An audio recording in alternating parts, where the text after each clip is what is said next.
Ce soir, Tout s'explique vous ouvre l'appétit. Gros plan sur le soja et aussi sur tous ces légumes qu'on peut cultiver à la maison. Nous remonterons jusqu'à la source de l'eau minérale et découvrirons les secrets d'un bon yaourt. Sans oublier un coup d'œil sur l'œuf et les nouvelles façons de le préparer plutôt originales. Voilà qui est alléchant. Bonsoir tout le monde, j'espère que vous allez bien. On parle beaucoup de nos jours du soja et de ses nombreuses qualités. On en consomme de plus en plus. Et on sait aussi que dans certains pays, le soja est même génétiquement modifié. Ce sont les fameux OGM. En Europe, c'est plutôt à partir de soja non transgénique qu'on produit toute une série de dérivés, à commencer par le célèbre lait de soja. Alors comment une plante peut-elle donner du lait comme une vache? Eh bien c'est ce qu'on a tenté de savoir en allant faire un tour chez l'un des principaux producteurs en la matière. Et vous allez voir que tout commence, comme toujours, avec une toute petite graine. Voici des graines de soja. Elles paraissent minuscules et sans valeur, et pourtant elles renferment une grande richesse nutritionnelle. Mais le soja, en fait, a énormément de qualités nutritionnelles, de par sa richesse en protéines et de par sa grande qualité en matières grasses. Donc c'est vrai que au niveau de la composition nutritionnelle, au niveau des lipides essentiellement, on a très peu d'acides gras saturés, de très bonnes graisses et pas du tout de cholestérol.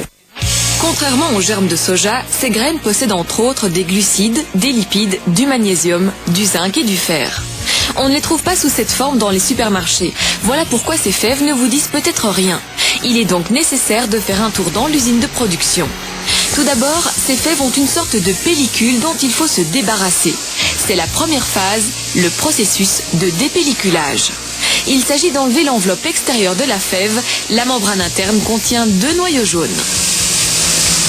Oh, c'est quoi ces petites boules jaunes ? Ça, ce sont les cotylédons qu'on va faire passer vers notre vache mécanique qui va en faire du lait de soja. C'est grâce aux cotylédons qu'on va créer du lait de soja, du pudding, bref, tous les produits dérivés. À l'intérieur, nous avons une capacité qui est équivalente à la production de lait de vache de à peu près 24 000 vaches. Ça fait beaucoup de bouteilles de lait. On procède ensuite au blanchiment. Les fèves de soja sont trempées dans de l'eau, elles absorbent l'eau et sont donc ramollies.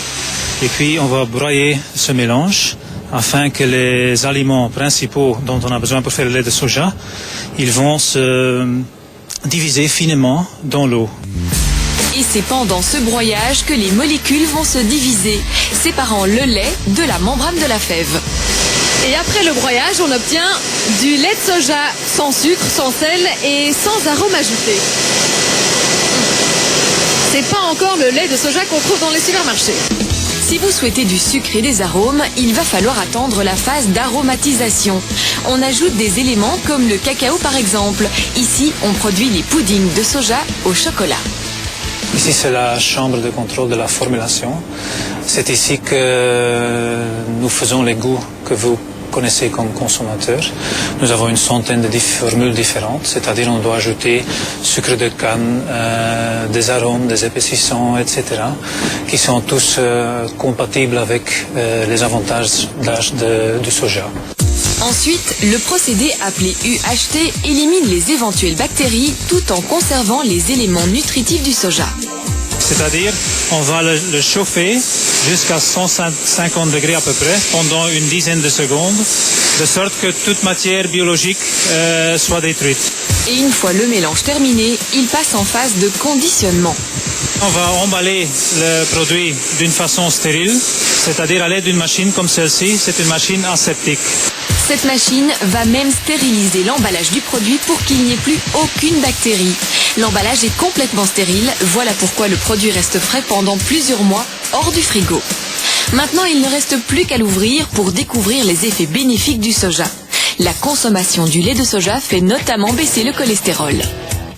D'autres effets intéressants, ce sont des effets anti-cancer, où là, on cible des cancers relativement particuliers. Comme par exemple le cancer de la prostate. Et en ce qui concerne les organismes génétiquement modifiés, il n'y a rien à craindre.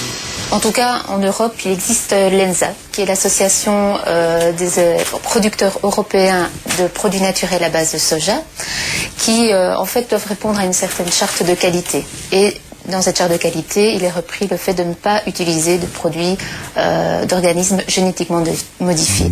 Voilà pourquoi ici en Belgique, le soja se boit comme du petit lait.